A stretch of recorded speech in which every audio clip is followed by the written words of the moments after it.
Hello मेरे प्यारे साथियों, स्वागत है आप सभी का एक बार फिर से आपके अपने से प्यारे यूट्यूब चैनल विद्या रूपा पर। आशा करना आप लोग अच्छे होंगे और आपकी पढ़ाई भी अच्छी तरह से चल रही होगी।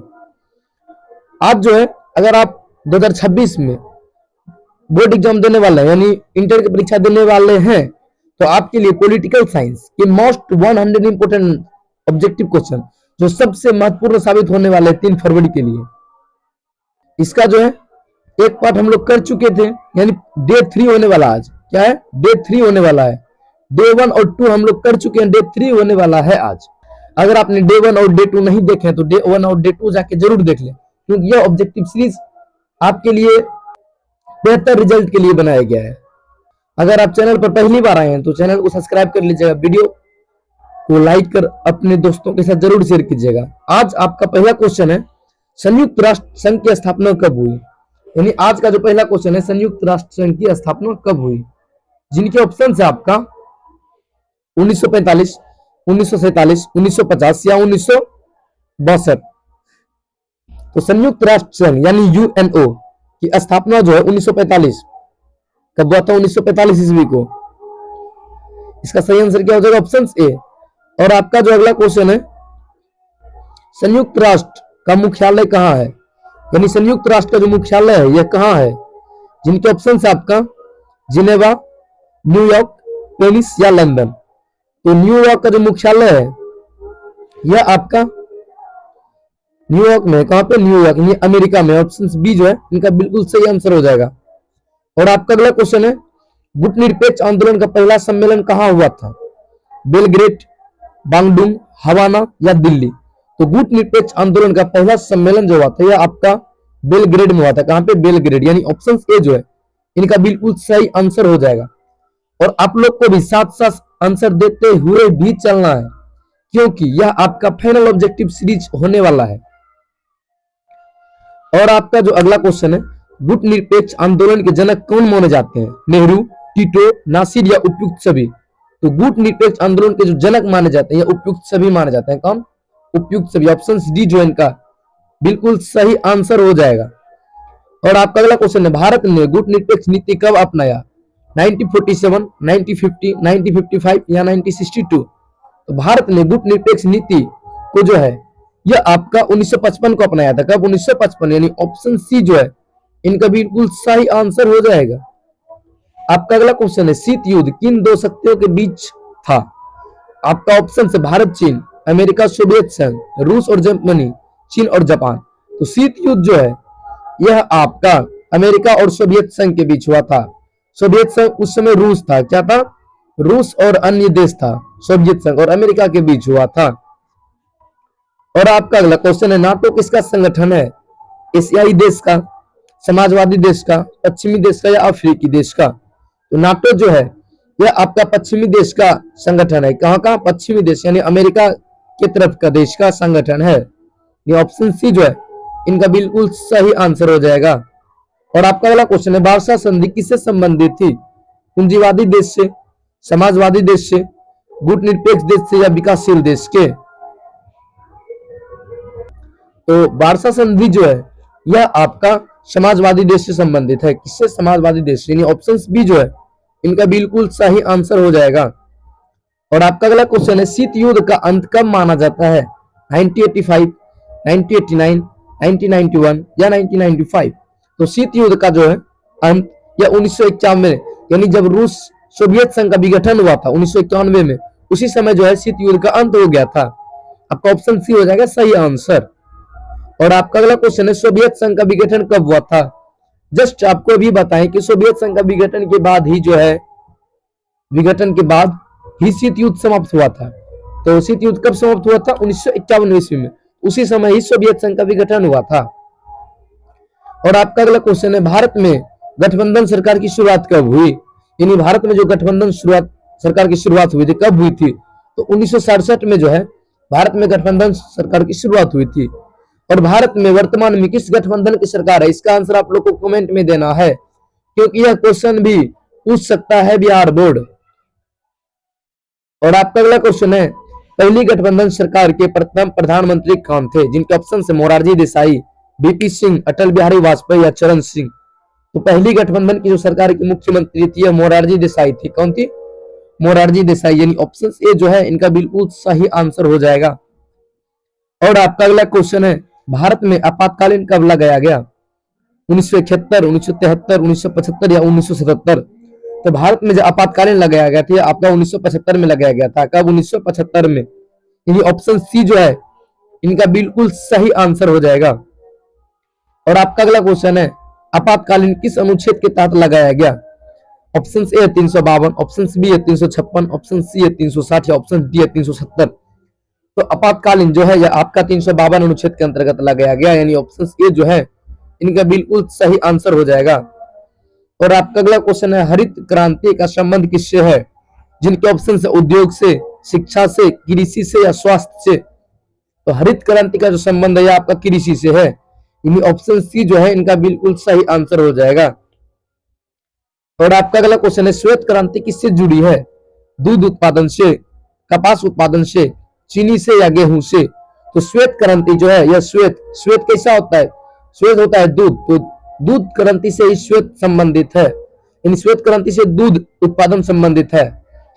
और हरित क्रांति से कृषि, क्या है? हरित क्रांति से कृषि, और नील क्रांति से मछली पालन। और आपका अगला क्वेश्चन है, भारत में आर्थिक सुधार कब शुरू हुए? आपका ऑप्शन है 1985, 1989, 1991 या 1995? तो भारत में जो आर्थिक सुधार शुरू हुआ था यह आपका 1991 में शुरू हुआ था। कब? 1991 में, यानी ऑप्शन सी जो है इनका बिल्कुल सही आंसर हो जाएगा। और आपका अगला क्वेश्चन है, एलपीजी का अर्थ क्या है? Liberation, privatisation, globalisation, labour production growth, law policy government या लोकल पब्लिक ग्लोबल? तो एलपीजी का क्या अर्थ है? तो एलपीजी का जो अर्थ है यह आपका लिबरेशन, प्रिवरेशन या ग्लोबलाइजेशन। और आपका अगला क्वेश्चन है, पंचशील सिद्धांत कितने थे? यानी पंचशील सिद्धांत कितने थे? 4, 5, 6 या 7? तो पंचशील सिद्धांत जो है यह आपका 5 थे। कितने थे? 5, यानी ऑप्शन बी जो है इनका बिल्कुल सही आंसर हो जाएगा। और आपका इसी में अगला क्वेश्चन देखिए, उसमें नहीं बताएं, पंचशील समझौता किन 2 देशों के साथ हुआ था? जिनका ऑप्शन है किन देश के साथ हुआ था, यानी पंचशील समझौता किन देशों के साथ हुआ था? यानी भारत का जो पंचशील समझौता था किन देशों के साथ हुआ था? चीन, नेपाल, भूटान या पाकिस्तान? तो पंचशील समझौता था यह आपका चीन के साथ हुआ था। किसके साथ? चीन के साथ। इसी पंचशील समझौता का लाभ उठाकर चीन ने तिब्बत को अपना बना लिया। तो यह जो है किस प्रधानमंत्री के शासनकाल में पंचशील समझौता हुआ था? इसका आंसर आप लोग को कमेंट में देना है। इसका आंसर पंचशील समझौता किन प्रधानमंत्री के शासनकाल में हुआ था? और आपका अगला क्वेश्चन है, भारतीय संविधान कब लागू हुआ? जिनके ऑप्शन है 15 अगस्त 1947, 26 जनवरी 1950, 2 अक्टूबर 1950, 26 नवंबर 1949? तो भारतीय संविधान जो है यह आपका 26 जनवरी 1950 को लागू हुआ था, जिसमें हम लोग हर प्रत्येक साल जो है गणतंत्र दिवस के रूप में मनाते हैं। और जो है आपका अगला क्वेश्चन है, भारत को धर्मनिरपेक्ष राज्य किस संशोधन के बाद घोषित किया गया? यानी भारत एक पंथ निरपेक्ष राज्य था जिसको धर्मनिरपेक्ष राज्य घोषित किया किस संविधान संशोधन के बाद? तो यह आपका 42वां संविधान संशोधन 1976 के बाद ही किया गया था। और आपका अगला क्वेश्चन है, 42वां संविधान संशोधन कब हुआ? देखिए सेम क्वेश्चन आपको बताया 1976, वही क्वेश्चन देखिए आगे पूछ दिया है। तो 42वां संविधान संशोधन 1976 को हुआ था। कब हुआ था? 1976, यानी ऑप्शन बी जो है इनका बिल्कुल सही आंसर हो जाएगा। और आपका अगला क्वेश्चन है, क्षेत्रीय दलों का उदय कब हुआ था? 1950 के बाद, 1960 के बाद, 1980 के बाद या 1990 के बाद? तो क्षेत्रीय दलों का जो उदय हुआ था यह आपको 1980 के बाद हुआ था, यानी ऑप्शन सी जो है इनका बिल्कुल सही आंसर हो जाएगा। और आपका अगला क्वेश्चन है, दल बदल विरोधी कानून कब बना? 1985, 1989, 1991 या 1995? तो दल बदल कानून जो है यह आपका 1985 में बना था। कब बना था? 1985 में। आपका ऑप्शन ए जो है इनका बिल्कुल सही आंसर हो जाएगा। और आपका अगला क्वेश्चन है, दल बदल कानून किस अनुसूची में है? 7वीं, 8वीं, 9वीं या 10वीं? तो दल बदल कानून जो है यह आपका 10वीं अनुसूची में। किसमें? 10वीं, यानी ऑप्शन डी जो है इनका बिल्कुल सही आंसर हो जाएगा। और आपका अगला क्वेश्चन है, योजना आयोग की स्थापना कब हुई? 1947, 1950, 1951 या 1952? तो योजना आयोग की जो स्थापना हुई थी आपका 1950 ईस्वी को हुआ था, यानी ऑप्शन बी जो है इनका बिल्कुल सही आंसर हो जाएगा। और आपका अगला क्वेश्चन है, नीति आयोग की स्थापना कब हुई? जिनके ऑप्शन है 2012, 2013, 2014 या 2015। तो नीति आयोग की जो स्थापना हुई थी आपका 2015 में हुआ था, यानी ऑप्शन डी जो है इनका बिल्कुल सही आंसर हो जाएगा। और आपका अगला क्वेश्चन है, प्रथम पंचवर्षीय योजना का मुख्य उद्देश्य क्या था? उद्योग, कृषि, रक्षा या शिक्षा? तो प्रथम पंचशील योजना का मुख्य उद्देश्य क्या था? कृषि, यानी ऑप्शन बी जो है इनका बिल्कुल सही आंसर हो जाएगा।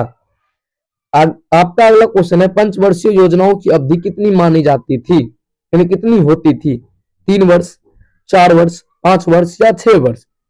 तो पंच वर्षीय योजना की जो अवधि थी आपका 5 वर्ष मानी जाती थी, यानी ऑप्शन सी जो है इनका बिल्कुल सही आंसर हो जाएगा। और आपका अगला क्वेश्चन है, भारत पाक युद्ध यानी भारत पाकिस्तान युद्ध 1971 का परिणाम क्या था? ताशकंद समझौता, शिमला समझौता, बांग्लादेश का निर्माण या कराची समझौता? तो भारत और पाकिस्तान का जो 1971 का युद्ध था बांग्लादेश का निर्माण था। क्या था? बांग्लादेश का निर्माण, यानी पाकिस्तान का एक अलग टुकड़ा करके बांग्लादेश बनाया गया था इसी समय 1971 में। ऑप्शन सी जो है इनका बिल्कुल सही आंसर हो जाएगा। और आपका अगला क्वेश्चन है, शिमला समझौता कब हुआ? 1971, 1972, 1973 या 1974?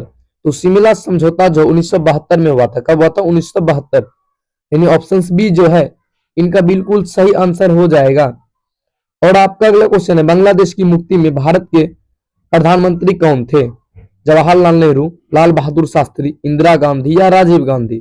तो बांग्लादेश की मुक्ति में भारत के प्रधानमंत्री ये जो थे ये थे इंदिरा गांधी।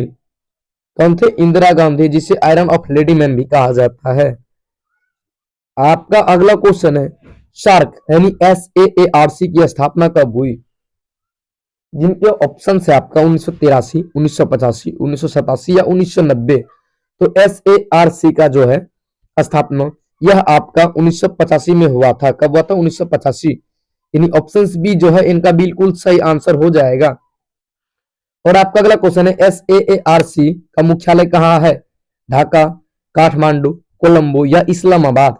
तो SAARC का जो मुख्यालय है यह आपका काठमांडू में है। कहाँ पे? काठमांडू, यानी ऑप्शन बी जो है इनका बिल्कुल सही आंसर हो जाएगा। और आपका अगला क्वेश्चन है, भारत के ने पोखरण परमाणु परीक्षण कब किया? 1974, 1984, 1991 या 1998? तो भारत ने पोखरण परमाणु परीक्षण जो है यह आपका 1974 में किया था, यानी ऑप्शन ए जो है इनका बिल्कुल सही आंसर हो जाएगा। और आपका अगला क्वेश्चन है, पोखरण 2 कब हुआ? 1996, 1997, 1998 या 1999? तो पोखरण 2 जो है यह आपका 1998 में हुआ था, यानी ऑप्शन सी जो है इनका बिल्कुल सही आंसर हो जाएगा। और आपका अगला क्वेश्चन है, कारगिल युद्ध कब हुआ? जिनके ऑप्शन है 1997, 1998, 1999 या 2000 ईस्वी? तो कारगिल युद्ध जो है यह आपका 1999 में हुआ था, यानी ऑप्शन सी जो है इनका बिल्कुल सही आंसर हो जाएगा। और आपका अगला क्वेश्चन है, भारत के पहले प्रधानमंत्री कौन थे? गांधी, नेहरू, पटेल या राजेंद्र प्रसाद?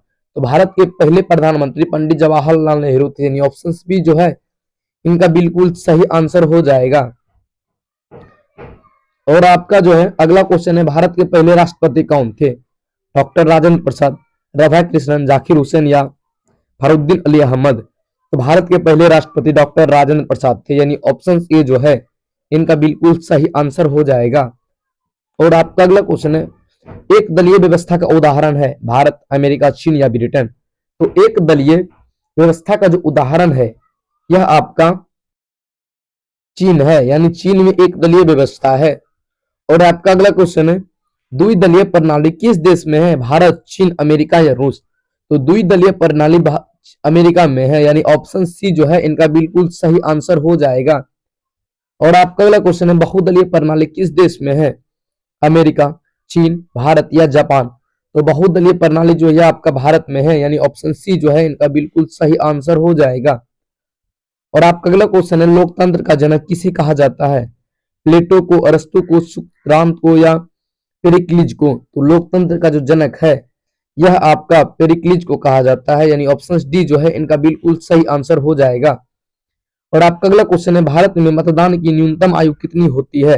तो भारत में मतदान की न्यूनतम आयु 18 वर्ष है, जो 21 वर्ष से घटकर किया गया है।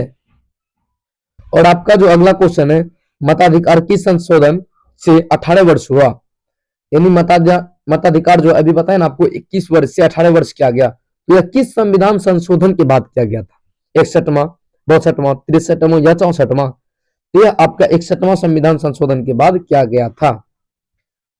और आपका अगला क्वेश्चन है, चुनाव आयोग के डैश एक संस्था है, यानी चुनाव आयोग डैश एक संस्था है, कार्यपालिका है, विधायिका है, न्यायपालिका या संवैधानिक संस्था है?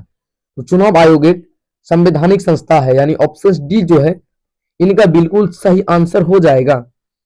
और आपका अगला क्वेश्चन है, भारत के मुख्य चुनाव आयुक्त की नियुक्ति कौन करता है? जिनके ऑप्शन है प्रधानमंत्री, राष्ट्रपति, संसद या सर्वोच्च न्यायालय। तो भारत के मुख्य चुनाव आयुक्त की नियुक्ति जो है यह आपका राष्ट्रपति करता है, यानी ऑप्शन बी जो है इनका बिल्कुल सही आंसर हो जाएगा। और आपका अगला क्वेश्चन है, भारत का सर्वोच्च न्यायालय कहाँ है? मुंबई में, कोलकाता, दिल्ली या चेन्नई? तो भारत में का सर्वोच्च न्यायालय यानी सुप्रीम कोर्ट जो है यह आपका दिल्ली में है, यानी ऑप्शन सी जो है इनका बिल्कुल सही आंसर हो जाएगा। और आपका अगला क्वेश्चन है, संविधान का संरक्षक कौन है? राष्ट्रपति, प्रधानमंत्री, संसद या सर्वोच्च न्यायालय? तो इनका जो संरक्षक होता है ये सर्वोच्च न्यायालय होता है, यानी सुप्रीम कोर्ट। ऑप्शन डी जो है इनका बिल्कुल सही आंसर हो जाएगा। और आपका अगला क्वेश्चन है, लोकतंत्र का मूल आधार क्या है? सत्ता, संविधान, जनता या सरकार? लोकतंत्र का जो मूल आधार होता है ये आपका जनता होता है, यानी ऑप्शन सी जो है इनका बिल्कुल सही आंसर हो जाएगा। अगर आप अभी तक वीडियो को लाइक नहीं किए हैं तो वीडियो को एक लाइक कर लें, चैनल पर नए हैं तो चैनल को सब्सक्राइब कर लें और वीडियो को शेयर करें। आपका 152 क्वेश्चन है कि भारतीय लोकतंत्र किस प्रकार का है? प्रत्यक्ष, अप्रत्यक्ष, तानाशाही या साम्यवादी? तो भारतीय लोकतंत्र जो है यह आपका अप्रत्यक्ष लोकतंत्र है। किस प्रकार का लोकतंत्र है? अप्रत्यक्ष, यानी ऑप्शन बी जो है इनका बिल्कुल सही आंसर हो जाएगा। और आपका अगला क्वेश्चन है, संसदीय शासन प्रणाली किस देश से ली गई है? अमेरिका से, फ्रांस से, ब्रिटेन से या रूस से? तो संसदीय प्रणाली जो है, शासन प्रणाली, यह आपका ब्रिटेन से लिया गया है, यानी ऑप्शन सी जो है इनका बिल्कुल सही आंसर हो जाएगा। और आपका अगला क्वेश्चन है, राष्ट्रपति शासन किस अनुच्छेद में है? 352, 356, 360 या 370? तो राष्ट्रपति शासन जो है यह आपका 356 अनुच्छेद में है, यानी ऑप्शन बी हो जाएंगे इसका सही आंसर। और आपका अगला क्वेश्चन है, संघीय व्यवस्था का अर्थ क्या है? एक सत्ता, केंद्र की शक्ति, शक्तियों का विभाजन या तानाशाही? तो संघीय शक्ति का जो अर्थ है यह आपका शक्तियों का विभाजन है, यानी ऑप्शन सी जो है इनका बिल्कुल सही आंसर हो जाएगा। और आपका अगला क्वेश्चन है, भारत में राज्यों का संघ किस अनुच्छेद में कहा गया है? अनुच्छेद 1, अनुच्छेद 2, अनुच्छेद 3 या अनुच्छेद 4? तो भारत को राज्यों का संघ अनुच्छेद 1 में कहा गया है, यानी ऑप्शन ए जो है इनका बिल्कुल सही आंसर हो जाएगा। और आपका अगला क्वेश्चन है, भारतीय संविधान में कितनी सूचियां हैं? 2, 3, 4 या 5? तो भारतीय संविधान में जो है टोटल सूचियों की बात की, सूचियां 3 सूची है। कितनी सूची है? 3 सूची, यानी ऑप्शन बी जो है इनका बिल्कुल सही आंसर हो जाएगा। और आपका अगला क्वेश्चन है, राज्य सूची में विषयों की संख्या कितनी है? जिनके ऑप्शन है 66, 97, 100 या 61? तो राज्य सूची में जो विषयों की संख्या है यह आपका 61 है, यानी ऑप्शन डी जो है इनका बिल्कुल सही आंसर हो जाएगा। और जो है आपका अगला क्वेश्चन है, संघ सूची में विषय की संख्या कितनी है? 97, 66, 47 या 100? तो संघ सूची में विषयों की संख्या जो है यह आपका 97 है, यानी ऑप्शन ए जो है इनका बिल्कुल सही आंसर हो जाएगा। और आपका अगला क्वेश्चन है, समवर्ती सूची किस देश से ली गई है? यानी समवर्ती सूची जो है किस देश से ली गई है? जिनके ऑप्शन है आपका अमेरिका से, ऑस्ट्रेलिया से, कनाडा से या ब्रिटेन से? तो समवर्ती सूची जो है आपको ऑस्ट्रेलिया से लिया गया है, यानी ऑप्शन बी जो है इनका बिल्कुल सही आंसर हो जाएगा। और आपका अगला क्वेश्चन है, भारतीय संविधान का सबसे लंबा भाग कौन सा है? जिनके ऑप्शन है मूल अधिकार, नीति निर्देशक तत्व, संघ और राज्य या आपातकालीन? तो भारतीय संविधान का सबसे लंबा भाग जो है यह आपका संघ और राज्य है, यानी ऑप्शन सी जो है इनका बिल्कुल सही आंसर हो जाएगा। और आपका अगला क्वेश्चन है, नीति निदेशक तत्व किस देश से लिए गए हैं? जिनके ऑप्शन है आयरलैंड, इंग्लैंड, अमेरिका या फ्रांस। नीति निदेशक तत्व जो है यह आपका इंग्लैंड से सॉरी आयरलैंड से लिया गया है। कहां से? आयरलैंड, यानी ऑप्शन ए जो है इनका बिल्कुल सही आंसर हो जाएगा। और आपका अगला क्वेश्चन है, मौलिक अधिकार किस भाग में है? जिनके ऑप्शन है भाग 2, भाग 3, भाग 4 या भाग 5। तो मौलिक अधिकार जो है यह आपका भाग 3 में है। कहां पे? भाग 3, यानी ऑप्शन बी जो है इनका बिल्कुल सही आंसर हो जाएगा। और आपका अगला क्वेश्चन है, मौलिक कर्तव्य जो है किस संशोधन में जोड़े गए हैं? यानी मौलिक कर्तव्य जो है किस संशोधन में जोड़े गए? 24वां, 42वां, 44वां या 52वां। तो मौलिक कर्तव्य जो है यह आपका 42वां संविधान संशोधन में जोड़े गए हैं।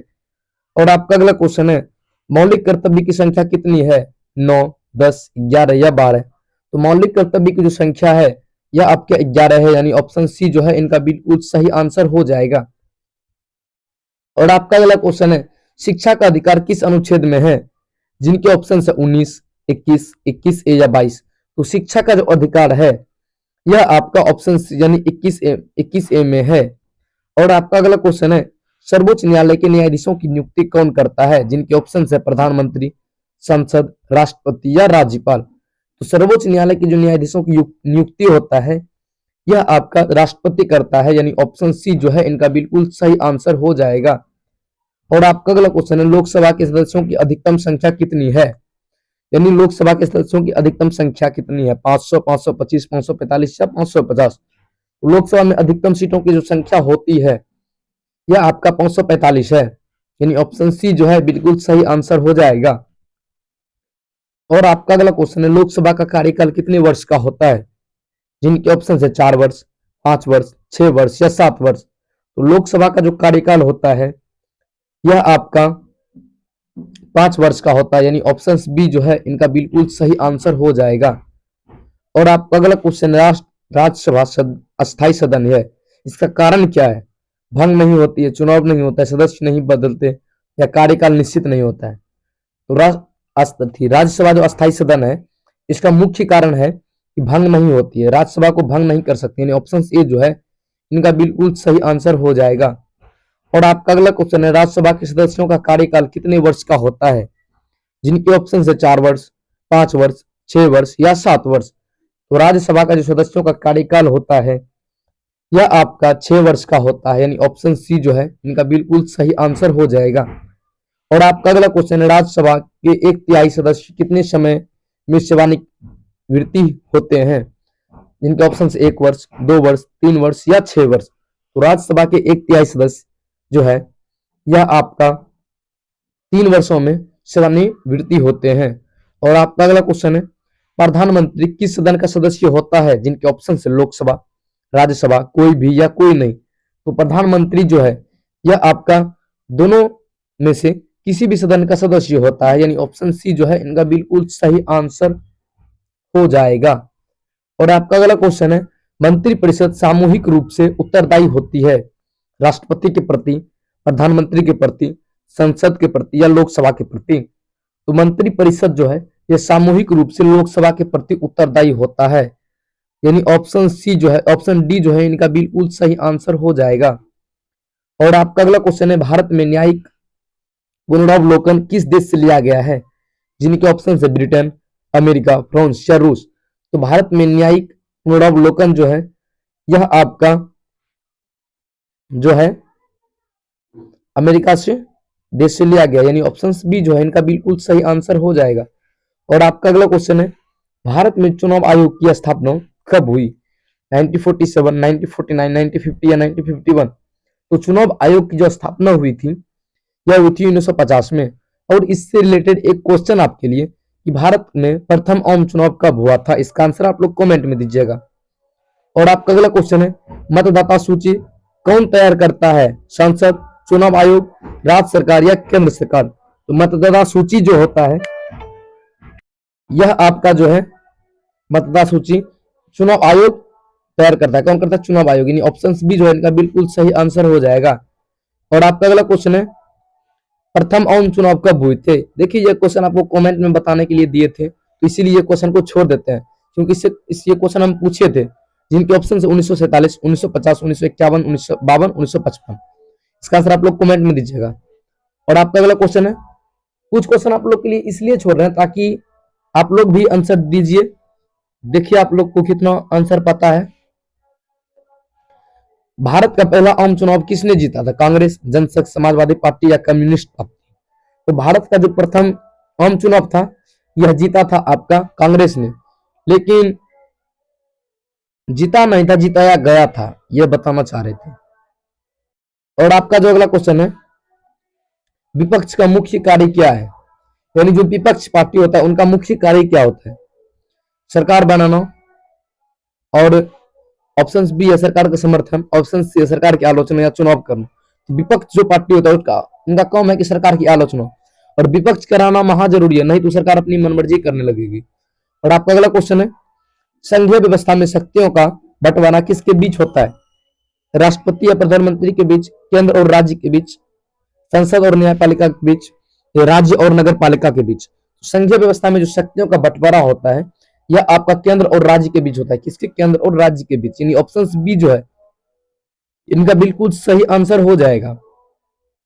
और आपका अगला क्वेश्चन है, धर्मनिरपेक्षता का अर्थ क्या है? धर्म विरोध, एक धर्म, सभी धर्मों का सम्मान या धर्महीनता? धर्मनिरपेक्ष का जो अर्थ है यह आपका सभी धर्मों का समानता है। क्या है? सभी धर्मों का समानता, यानी ऑप्शन सी जो है इनका बिल्कुल सही आंसर हो जाएगा। भारत में धर्मनिरपेक्ष राज्य की घोषणा किस संशोधन में हुई? इनके ऑप्शन है 42वां, 44वां, 52वां या 61वां? भारत में धर्मनिरपेक्ष राज्य की घोषणा यह जो आपका है यह आपका 42वां संविधान 1976 के तहत हुआ था। कब हुआ था? 42वां संविधान 1976 के तहत। और आपका जो अगला क्वेश्चन है, भारतीय संविधान सभा के अध्यक्ष कौन थे? डॉक्टर अंबेडकर, डॉक्टर राजेंद्र प्रसाद, नेहरू या पटेल? तो भारतीय संविधान सभा के जो अध्यक्ष थे यह आपका डॉक्टर राजेंद्र प्रसाद थे, यानी ऑप्शन बी जो है इनका बिल्कुल सही आंसर हो जाएगा। और आपका अगला क्वेश्चन है, संविधान के प्रारूप समिति के अध्यक्ष कौन थे? नेहरू, राजेंद्र प्रसाद, अंबेडकर या पटेल? तो संविधान सभा के प्रारूप समिति के जो अध्यक्ष थे यह आपका अंबेडकर थे, यानी doctor Bhimrao Ambedkar. Option C जो है इनका सही आंसर हो जाएगा। और आपका अगला क्वेश्चन है, संविधान सभा का गठन किस योजना के तहत हुआ? कैबिनेट मिशन योजना के तहत, क्रिप्स मिशन की योजना के तहत, माउंटबेटन योजना के तहत या साइमन कमीशन के तहत? तो संविधान सभा का जो गठन हुआ था यह कैबिनेट मिशन योजना के तहत हुआ था, यानी ऑप्शन ए जो है इनका बिल्कुल सही आंसर हो जाएगा। और आपका अगला क्वेश्चन है, भारत संविधान कब अंगीकृत हुआ? 15 अगस्त 1947, 26 जनवरी 1950, 26 नवंबर 1949 या 2 अक्टूबर 1949 को? तो भारतीय संविधान जो अंगीकृत का मतलब होता है कब बनकर तैयार हो गया था, तो यह 26 नवंबर 1949 को ही बनकर तैयार हो गया था। और लागू कब हुआ था? 26 जनवरी 1950 को। और आपका अगला क्वेश्चन है, भारत के संविधान में प्रस्तावना कितने शब्दों से शुरू होती है? जिनके ऑप्शन है, हम भारत के लोग, भारत एक गणराज्य, संविधान सभा या लोकतंत्र भारत? तो प्रस्तावना जो है यह स्कूल में पढ़ाया जाता है, जो शुरू होता है हम भारत के लोग, यानी इसी शब्द से शुरू होता है। ऑप्शन ए जो है इनका बिल्कुल सही आंसर हो जाएगा। और आपका अगला क्वेश्चन है, प्रस्तावना में भारत को किस रूप से घोषित किया गया है? राजतंत्र, संघ, गणराज्य, तानाशाही? तो प्रस्तावना में जो भारत को जो है यह आपका गणराज्य के रूप में घोषित किया गया है। किसमें? गणराज्य। और आपका अगला क्वेश्चन है, न्यायपालिका की स्वतंत्रता का उद्देश्य क्या है? सरकार को नियंत्रित करना, संविधान की रक्षा, नागरिक अधिकारों की सुरक्षा या उपयुक्त सभी? तो न्यायपालिकाओं की स्वतंत्रता का जो उद्देश्य है यह आपको उपयुक्त सभी हो जाएगा, यानी संविधान की रक्षा करना भी है, सरकार को नियंत्रण करना भी है, नागरिक अधिकारों की सुरक्षा करना भी है। और आपका अगला क्वेश्चन है, भारत में बहुदलीय प्रणाली का कारण क्या है? विशाल देश, सामाजिक विविधता, क्षेत्रीयता या उपयुक्त सभी? तो इन सब कारण है उपयुक्त सभी। बहुदलीय प्रणाली का विशाल देश भी है, सामाजिक विविधता भी होता है, क्षेत्रीयता भी है, यानी उपयुक्त सभी हो जाएगा इसका सही आंसर, ऑप्शन डी। और आपका अगला क्वेश्चन है, दबाव समूह का उद्देश्य क्या है? चुनाव लड़ना, सरकार गिराना, नीति पर प्रभाव डालना या शासन करना? दबाव समूह का जो उद्देश्य है यह आपका नीति पर प्रभाव डालना, यानी ऑप्शन सी जो इनका बिल्कुल सही आंसर हो जाएगा। और आपका अगला क्वेश्चन है, किसान आंदोलन किस दबाव समूह से जुड़ा है? औद्योगिक, व्यवसायिक, कृषक या छात्र? तो किसान आंदोलन जो है यह आपका कृषक समूह से जुड़ा है, यानी ऑप्शन सी जो इनका बिल्कुल सही आंसर हो जाएगा। और आपका अगला क्वेश्चन है, लोकतंत्र में मीडिया को क्या कहा जाता है? चौथा स्तंभ, पांचवा स्तंभ, शासन या न्यायपालिका? तो लोकतंत्र में जो है मीडिया को चौथा स्तंभ कहा जाता है। कौन सा स्तंभ? चौथा स्तंभ, यानी ऑप्शन ए जो है इनका बिल्कुल सही आंसर हो जाएगा। और आपका अगला क्वेश्चन है, जनमत का निर्माण कौन करता है? मीडिया, राजनीतिक दल, दबाव समूह या उपयुक्त सभी? तो जनमत का जो निर्माण करता है यह आपका उपयुक्त सभी करता है, यानी ऑप्शन डी जो है इनका बिल्कुल सही आंसर हो जाएगा। और आपका अगला क्वेश्चन है, भारत में एक साथ चुनाव का प्रस्ताव किससे जुड़ा है? न्यायपालिका से, चुनाव आयोग से, संसद से, नीति आयोग से? तो भारत में एक साथ चुनाव आयोग का जो प्रस्ताव है यह आपका संसद से जुड़ा, यानी ऑप्शन सी जो है इनका बिल्कुल सही आंसर हो जाएगा। और आपका अगला क्वेश्चन है, भारतीय राजनीति में जाति का प्रस्ताव किस स्तर पर है? स्थानीय स्तर पर, राज्य स्तर पर, राष्ट्रीय स्तर पर या सभी स्तरों पर है? तो भारतीय राजनीति में जाति का जो प्रभाव है यह सभी स्तरों पर है, चाहे किसी भी स्तर पर। ऑप्शन डी जो इनका बिल्कुल सही आंसर हो जाएगा। और आपका अगला क्वेश्चन है, भारतीय लोकतंत्र की सबसे बड़ी चुनौती क्या है? गरीबी, भ्रष्टाचार, अशिक्षा या उपयुक्त सभी? तो लोकतंत्र की सबसे बड़ी चुनौती जो सभी है, यानी ऑप्शन डी जो है इनका बिल्कुल सही आंसर हो जाएगा। और आपका अगला क्वेश्चन है, लोकतंत्र की सफलता किस पर निर्भर करती है? संविधान पर, सरकार पर, जागरूक नागरिक पर या सेना पर? तो लोकतंत्र की सफलता जो है यह आपका जागरूक नागरिक पर निर्भर करता है। किस पर? जागरूक नागरिक पर, यानी ऑप्शन सी जो इनका बिल्कुल सही आंसर हो जाएगा। और यह लास्ट क्वेश्चन है, जो क्वेश्चन आपके लिए ही है कि बिहार बोर्ड में सबसे अधिक प्रश्न पूछे जाने वाला किस प्रकार के होते हैं? कठिन होते हैं, विश्लेषणात्मक होते हैं, वास्तविक वर्णनात्मक होते हैं? इसका आंसर आप लोग दे दीजिएगा। तो दोस्तों ये थी आज की महत्वपूर्ण क्लास। अब आपको थोड़ा एक चीज के बारे में बताना चाहूंगा। ये बताने से पहले मैं आपको परीक्षा के लिए बेस्ट ऑफ लक देना चाहूंगा कि आप अच्छे से परीक्षा में जो है अच्छे से अच्छे रिजल्ट लाने की कोशिश कीजिए। और जो है मैं आपको अब आगे के बारे में थोड़ा सा 2 मिनट आप समय दीजिएगा। आगे के बारे में मैं बताना चाहूंगा कि आप जो है अब आप आगे क्या करने वाले हैं। आपके लिए एक VRG के GSS क्लासेस है, जो विद्यार्पा जी के GSS क्लासेस होने वाला है। किसी भी कॉम्पिटिटिव एग्जाम के लिए आप जो है, चाहे बिहार पुलिस हो, BPSC हो, UPSC हो, SSC हो, बिहार SSC हो, ग्रुप डी हो, नेवी हो, CTET हो, TET हो, एयरफोर्स हो, पुलिस SI हो, बैंक हो या NDA हो, किसी भी बोर्ड एग्जाम किसी भी कॉम्पिटिटिव एग्जाम की तैयारी आप करना चाहते हैं तो उनके लिए सबसे बेस्ट GK GS की क्लास देने वाला आपका VRG के GSS क्लासेस। सबसे इंपोर्टेंट GK GS इस क्लास में मिल लेंगे आपको इस चैनल पर। तो आप लोग से निवेदन है कि आप इस चैनल को जाके जरूर सब्सक्राइब करें और अपने उज्जवल भविष्य की कामना करें। मिलते हैं इसी तरह के नए वीडियो के साथ, तब तक के लिए जय हिंद, जय भारत, धन्यवाद।